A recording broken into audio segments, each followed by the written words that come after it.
at the village. Now, it's supposed to cover a 5-year period, fiscal year 2012 and 2016. And not to date, what I've done with my accounting or forensic fraud examination skill is to complete a reconstruction of financial records for about 4,646 items. And what am I basically doing? Trying to see how this your financial transaction, understanding how what they've been doing impact your record, and see if you can find any irregularities from doing the analysis I'm doing on these records. And then after I've reconstructed those records, what I'm doing currently is to analyze the data. Those are the accounting skills or the fraud examination skills, the skills I've acquired from other jobs, all the way from Nigeria and here in the US. Those things are being used on your job here. It's a very universal thing we do, but it's more advanced here. So I'm using those skills to prepare your data and analyze it for concealment to see if what we are looking for, the irregular transactions, whatever we're looking for in your account, we can find it. And already at this stage, I've just used the data analysis software to do that, to help further take the work along further. And then once the scope of the work I'm supposed to be doing here at the village in conjunction with my colleagues here and your people, learned experts from the village, we're looking at a 5-year period. Already I mentioned that. Then what we are looking for is possible misappropriation. I already told you what I'm doing, analyzing data. We're looking very closely at it. Question costs, you probably have an idea what is outside the use of a TIF, like your TIF funds. What could be outside that use it? Anything that is in violation of your agreement, we're looking at that. Then when I'm done, at the end of whatever work I'm doing, and then in conjunction with my colleagues, I'll have to conclude with a report to summarize my findings from the analysis. So that is also a portion of the work I'm doing. And then as a forensic accountant or fraud examiner, if there is a need for it, I might be asked to testify if this case ends up in court, to give expert opinion from the work I've already done. And then the work we are doing, it's a kind of confidential information, okay? So it's not like open to everybody. I can't give out all the work. And I want to mention at this point before I conclude finally that I actually, as a certified fraud examiner, I'm not alone. I was certified by the Association of Certified Fraud Examiners, and they are the leading organization for anti-fraud training or education. And they have about 80,000 members in 150 countries. So we are dealing with things that is very worldwide, and it's not unique to your village, okay? But I've never dealt with municipalities. But thank you all for being so helpful and supportive. From my colleagues, from the management via Outreach, and then from the village, giving us all the information and explaining things to us. It made our life a lot easier and made the work easier. But thank you very much. Thank you, Ms. Karen. I want to thank IRH for all this good information within the class this morning, guys. If anyone has questions about the state of the village, you can go to Ms. Keisha and she'll direct you to the podium. Any questions? You have the copy?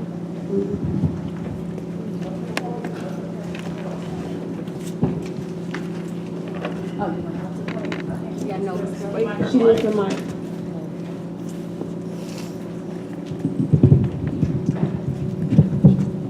Thank you. You're welcome. Hello, my name is Donna Dilworth. 2 questions that I do have is, seems like you all have a good staff now. I'm not sure how long you all been on. A lot of people seem like they're new to the staff, so that's great.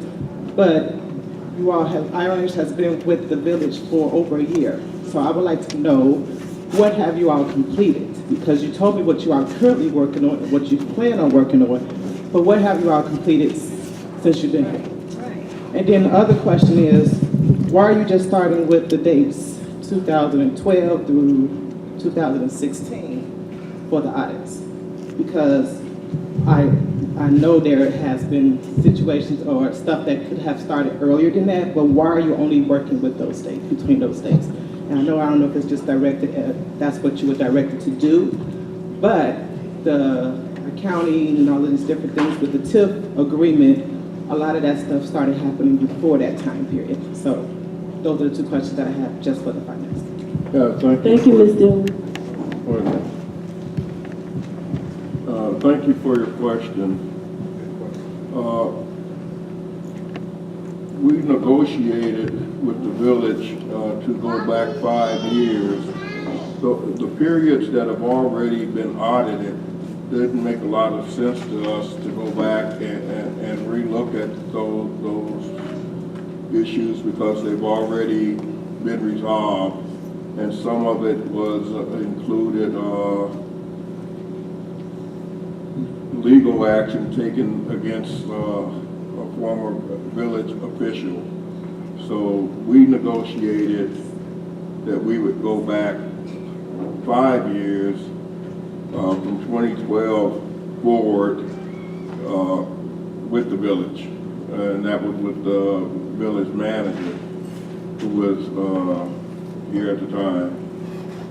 Now, with respect to what we did in the past, we were hired to reconcile the bank accounts. It was a one-sided reconciliation because we did not have access to fund balance or your internal accounting system. So we went back and we reconciled. I believe we found there were something like 81 accounts, and we reconciled all of those accounts. And we did that over, I believe it was over a 3-month period. So when you say we've been here for what appears to be a very long time, we were here under contract. Actually, I think it was 3 to 4 months that we had to complete those reconciliations. The work that we're doing now began May 1st. So, and that is the reconstruction of your finance records, the TIF reviews, and the forensic audit. So all of that just started in May. Some of the work that we were doing before was not under contract with anybody. We were asked by John Thompson on occasion for advice on some situations. We have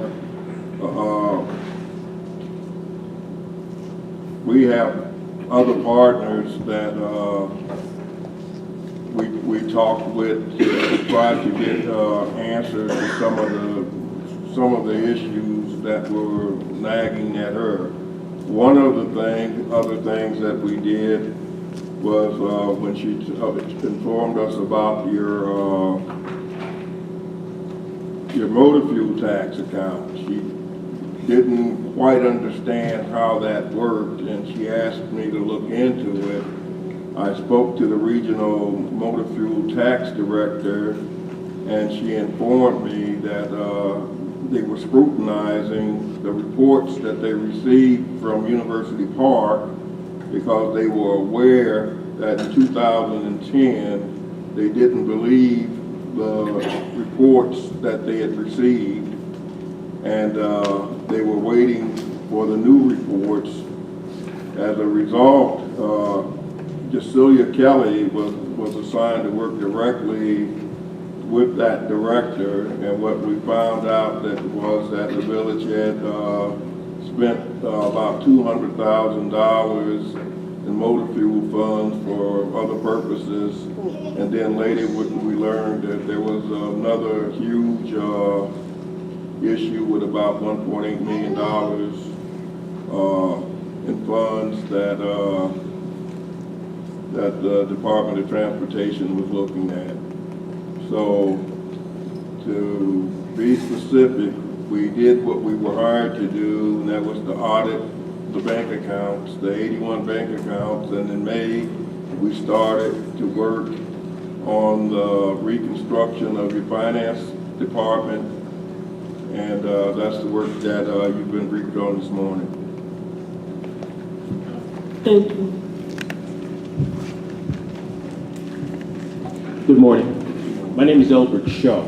I was the village manager for 6 years, and before that I did economic development and community development here for 13 and a half years prior to that. When I retired in 2005, we had a surplus of $9.9 million. that extended into 2006 with a surplus of $11.9 million. In 2004, I had to fire a finance director who had diverted money through wire transfers into dummy accounts. I would urge you to look at that mechanism as you do your forensic audits to make sure that there aren't 2 sets or even 3 sets of books within that.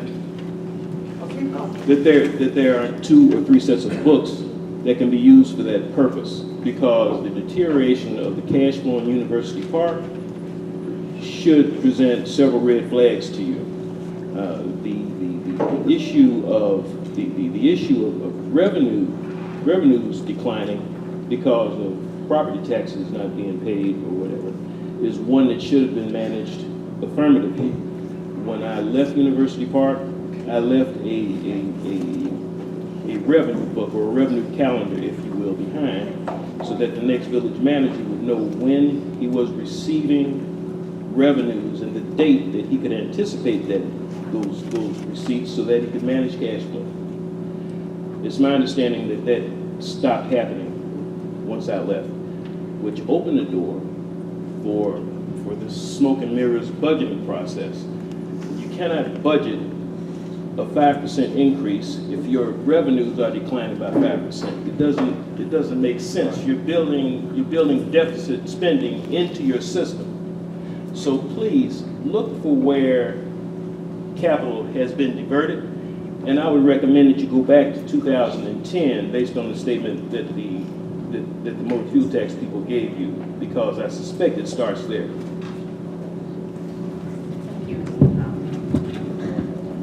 Thank you, Mr. Shaw. Well, thank you. We'll look at that. We'll know, John, and you noted that too. Thank you.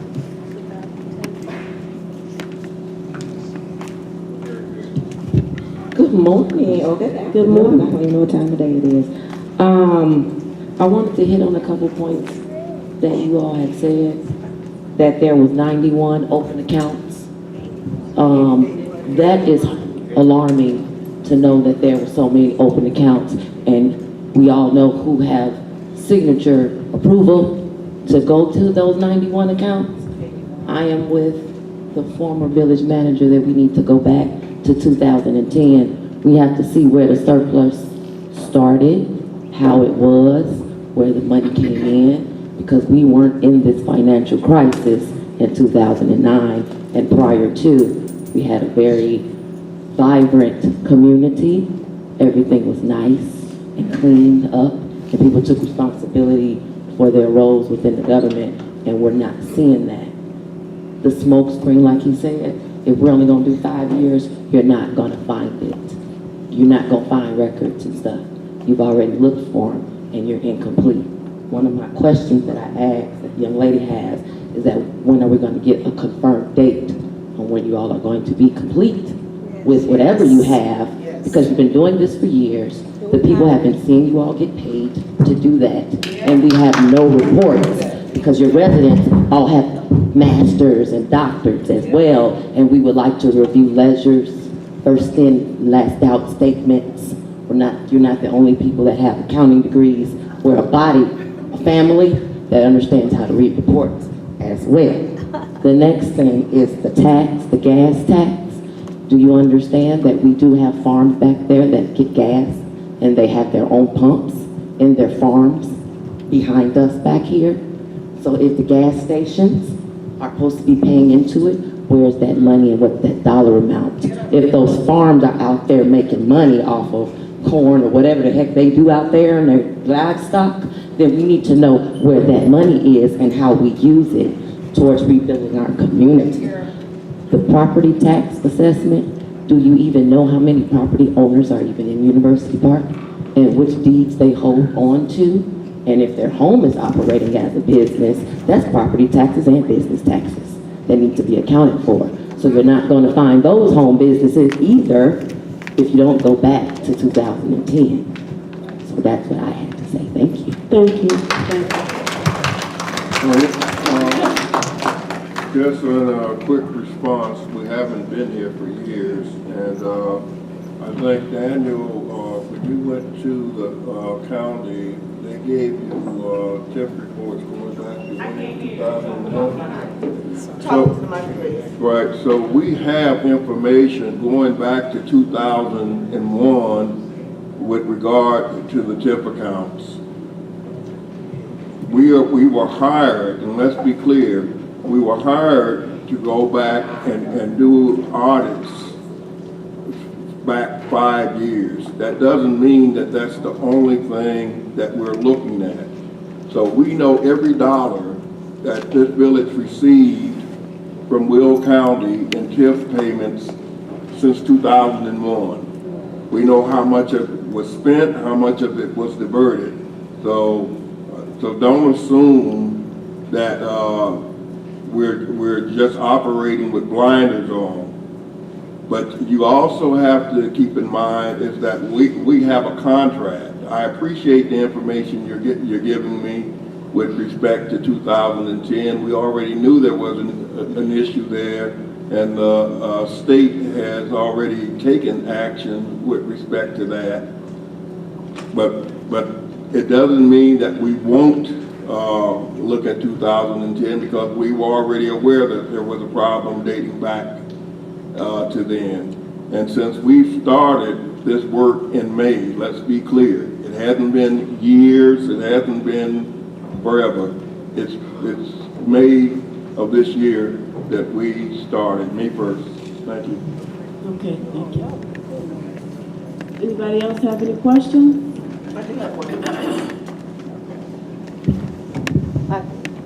How can we get a copy of handouts that ran out for IRH and TIF? Is that the package you guys brought in?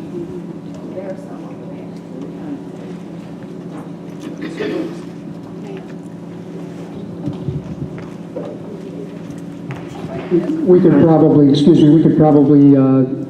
make extra copies and anyone who's interested can pick them up at the village office, if that's okay?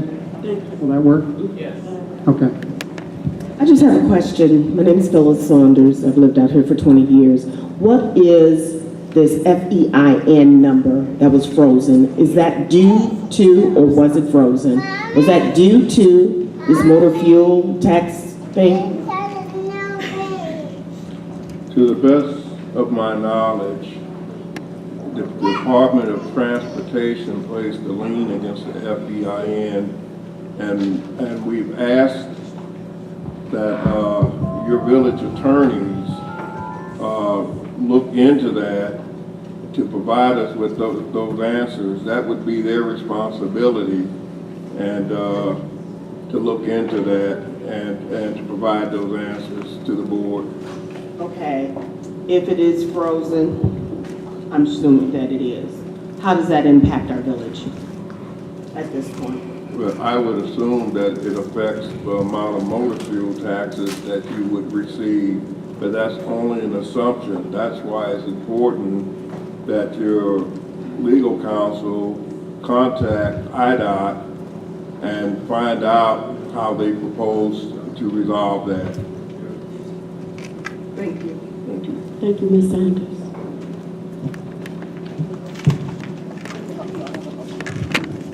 Hi, everyone. I'm Gina Williams, and I personally want to thank Mr. Rogers and his staff for coming today.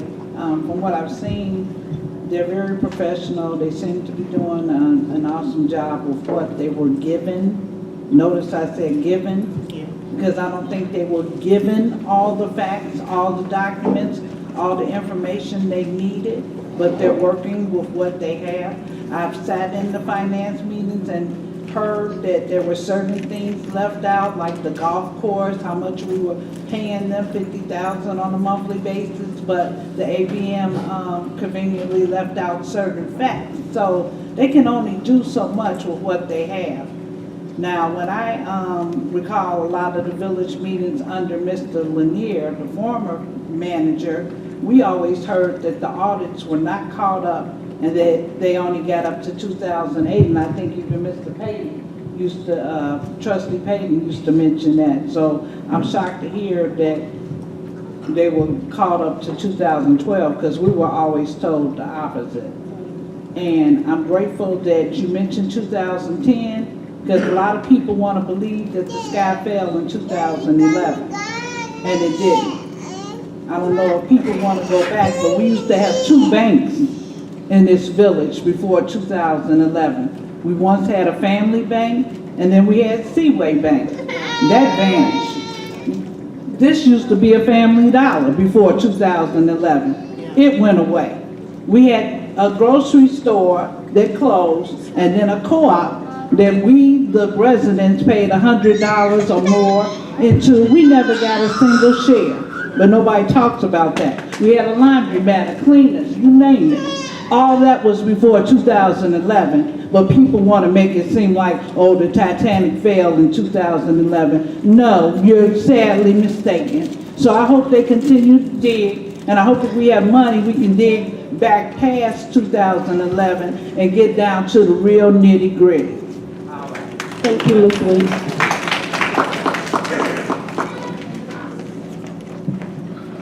Hello, I'm gonna make mine brief. Thank you, first of all, Ari, for coming. Your and, name?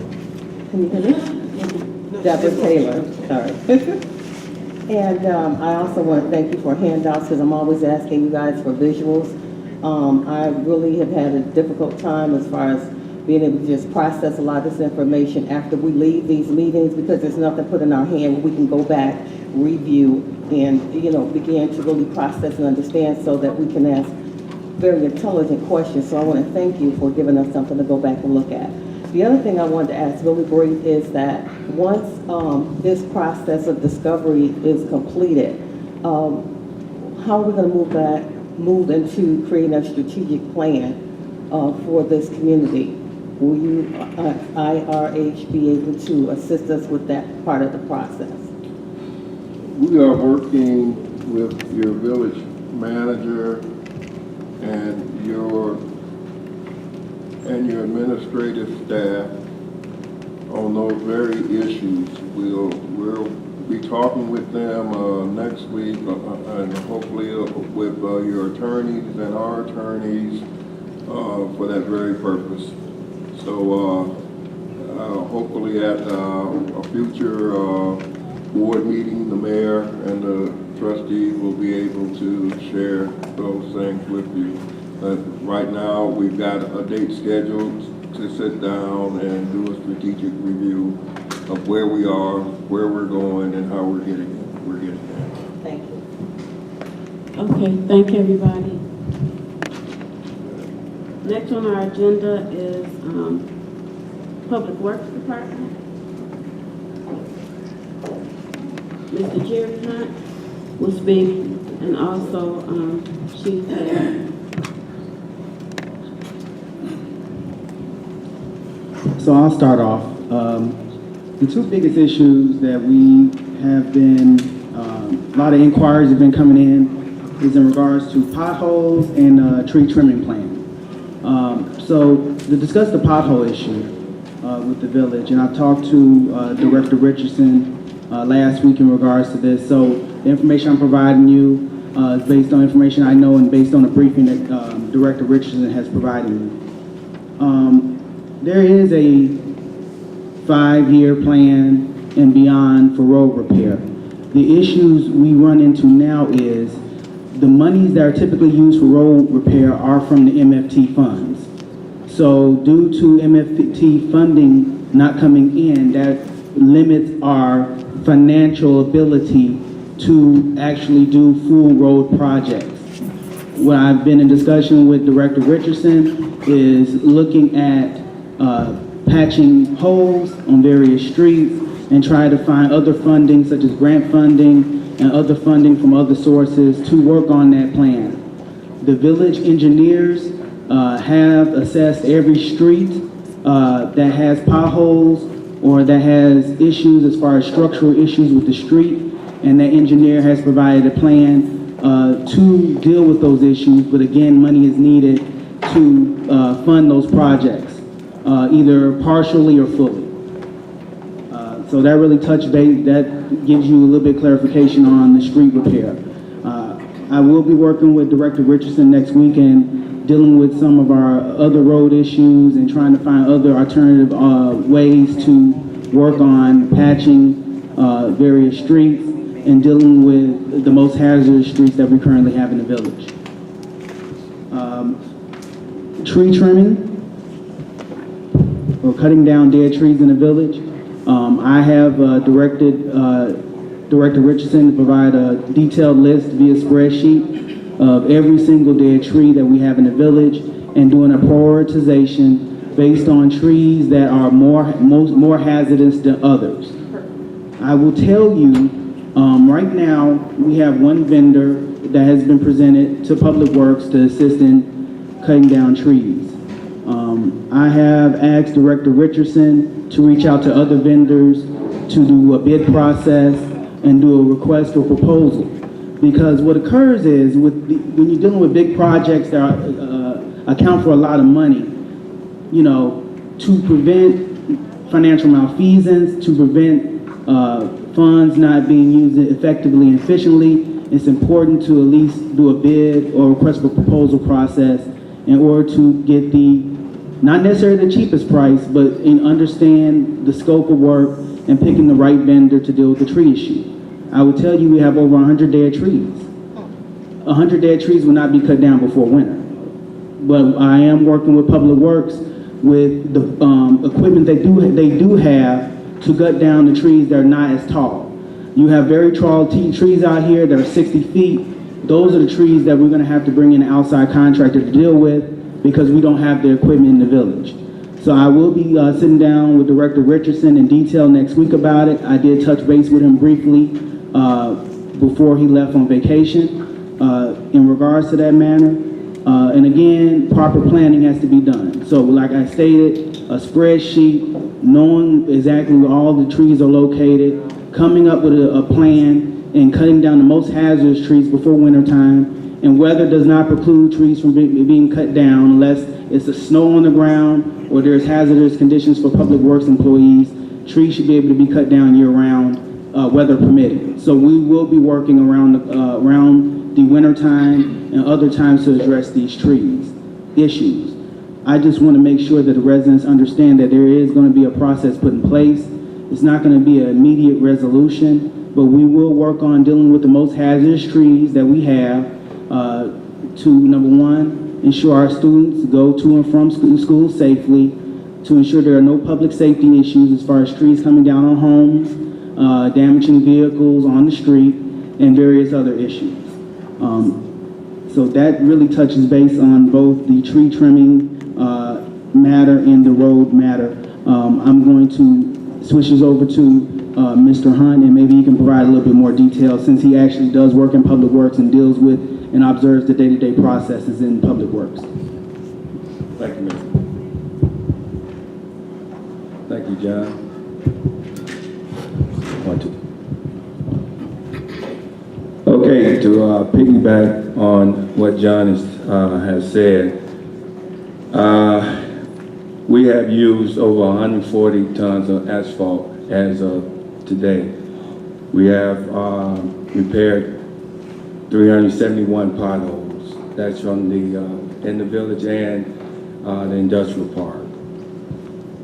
We have cut down 23 trees as of today. So we are making progress. It's not enough because of what the state of our streets and the trees, but we are making progress due to our lack of equipment and resources. So the director and the village manager are going to work out a plan to maybe put this, get this done a little quicker, but we trying our best. Anyone have questions?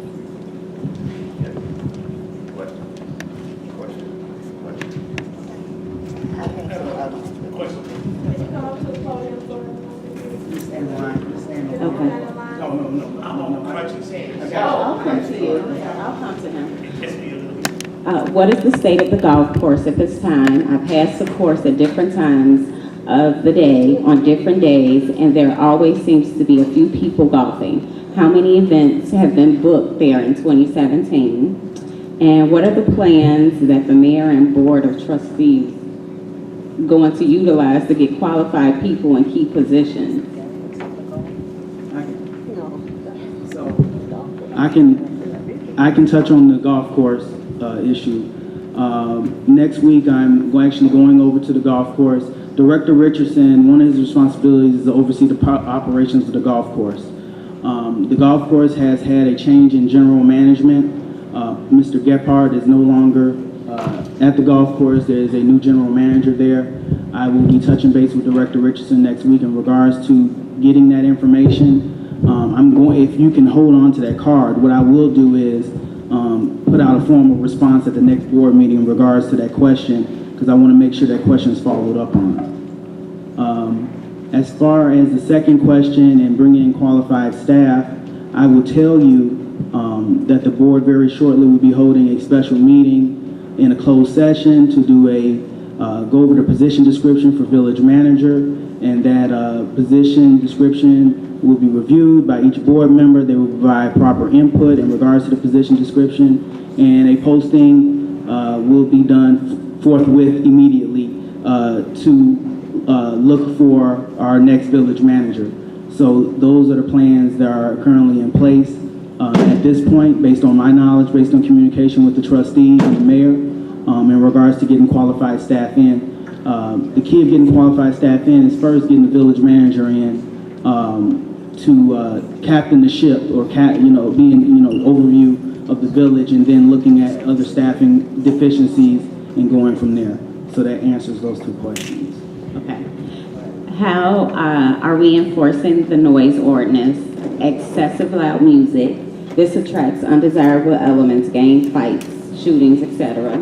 And is the Village of Frankfort offering to buy our debt? The Village of University Park debt. So those questions are not related to this section. If you can hold on to that question when we get to public safety, and then we can go ahead and address those questions.